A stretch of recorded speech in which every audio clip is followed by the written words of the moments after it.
All right, guys, welcome back to Bending the Narrative. Each week, we dive into Netflix's Avatar: The Last Airbender live action series. And while you can find our overall thoughts on the season in our first episode, throughout book one, we will be discussing in further detail how each episode compares to this live action counterpart. So, Alex, let's start with you. King of Yeah, Omashu. this episode's weird because there's so many things in the live action version of this episode that are just added to what we Mm-hmm. see in book one in the animated series. We're gonna try to not dive too much into stuff that will come in later because we'll talk about all of that Yeah. when we get to those We'll respective mostly talk about animated. Boomy, I Yeah, think. so we'll mostly try to keep it boomy centered and like kind of the like first Omashu exposure centered stuff, which is fun. So I know actually that we do, and we talked about this in our overall thoughts episode about Boomy's depiction in the live action versus the animated. I did still really like Boomy in the live action version as compared to the animated version. I have to admit, animated Boomy has grown on me each subsequent time that I've seen him, and part of it is because Hmm.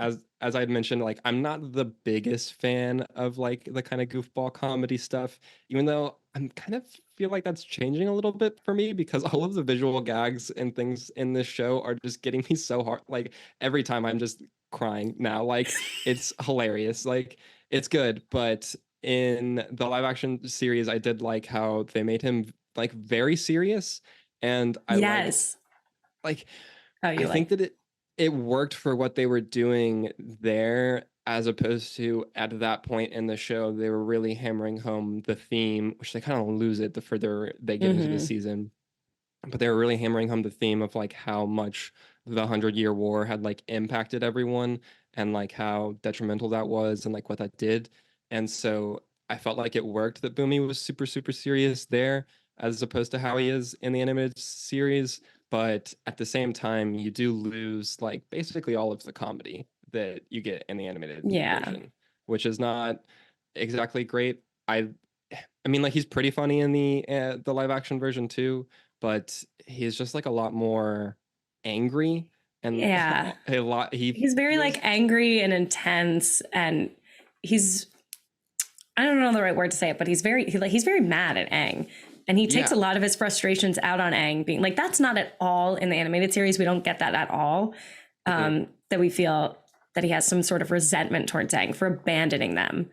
Yeah. Because I'm assuming Omashu, not Omashu, his name is Boomy, King of Omashu, Boomy. King Omashu. Like I'm assuming like he's a very smart guy. He's a very like he's a mad genius. He thinks Mhm. very not the way anybody else would think. So when he sees Aang for the first time, I'm assuming he guesses like something must have happened because he still looks the same Yeah. as he did 112 years ago. So something must have happened. He must have just come back. Like he's not thinking he abandoned us on purpose or Yeah. anything. Like Because in this, one of it's almost like he my blames them for that. yeah, one of the quotes that I highlighted from the live action version is he said, "But you haven't lived these 100 years." And he Mm. says that with spite. Like he feels very Mm-hmm. scorned about it in the live action version, Spiteful. That's which it. is not at all how he is in the animated one. Like the animated one is not like he's not doing the tests and the challenges to as punishment. He's doing Mm-hmm. them as like I'm trying to help you grow because I've spent the last 100 years growing a little bit. Like obviously he's still this weird, quirky old dude and maintains those qualities that he had in his youth, but he obviously like has seen a bunch of stuff in the last Yeah. 100 years, right? And like grown from it. And And he's so supposed to if be you're like a wise mentor. So I yeah, feel that anger and that frustration kind of doesn't make him look as wise. Like a thing that Monk yeah. Gyatso says is, oh, I forget the exact quote, but it's something like, we cannot dwell on what is. We can only think Mhm. about like, or what was, we can only think about what is and Mhm. like what's happening in the future. Like, meaning like, don't dwell on the past. And Yeah. it's a very like wise monk thing to say. And I think that's something Boomy was very wise about. He was like, okay, I can't be angry about the past, but let's just prepare him for the future. Yeah. Whereas in the live action one, he's very much it does feel like punishment and like he's trying to Mm-hmm.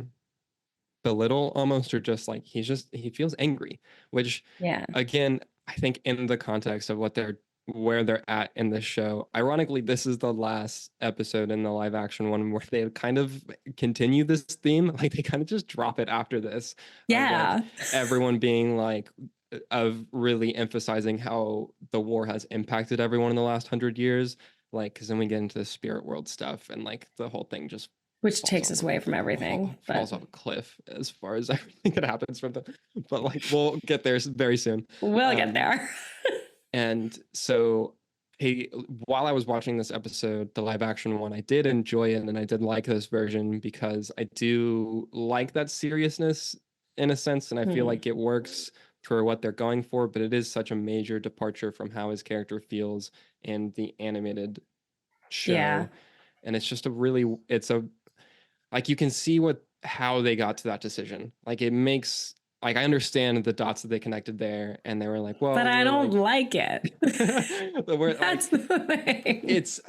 it's tough because I do, Like I I like it understand, but it in a just still it vacuum. doesn't feel right. It doesn't feel like Yeah, maybe the best choice.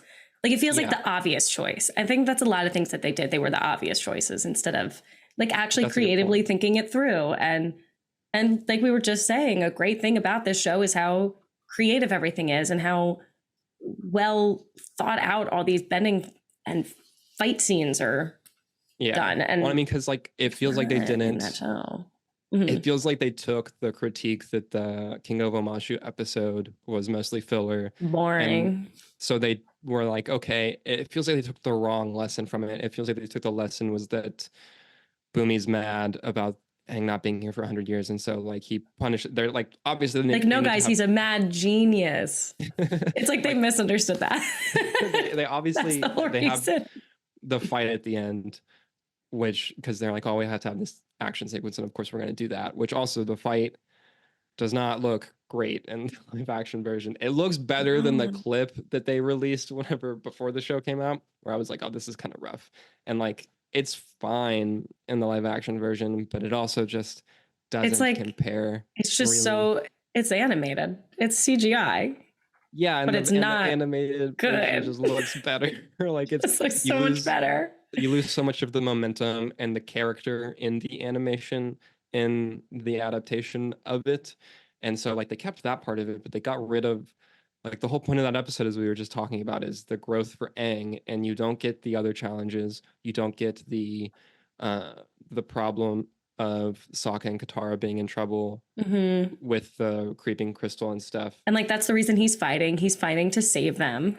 Yeah, which like you get them in trouble in a very different way in the live action one, because we get so many things from book two in the live action one Yeah. in this live action episode. Like we get the secret tunnel and the Badger Which, Mole why are and siblings in the tunnel of love? see, Let's okay, it's sweet home Alabama. I don't want to get into it What are too we much doing because here? we'll obviously talk about the tunnel when we get there properly. I don't hate the idea because the character growth that Katara and Sokka get when they're in there, I think is good, and the like respect for each other and like we need to like work together and like it's fine. Hmm. And like I think that is good. But also I have to assume we're not gonna go back to the secret tunnel later on in the live Yeah. action series because of that.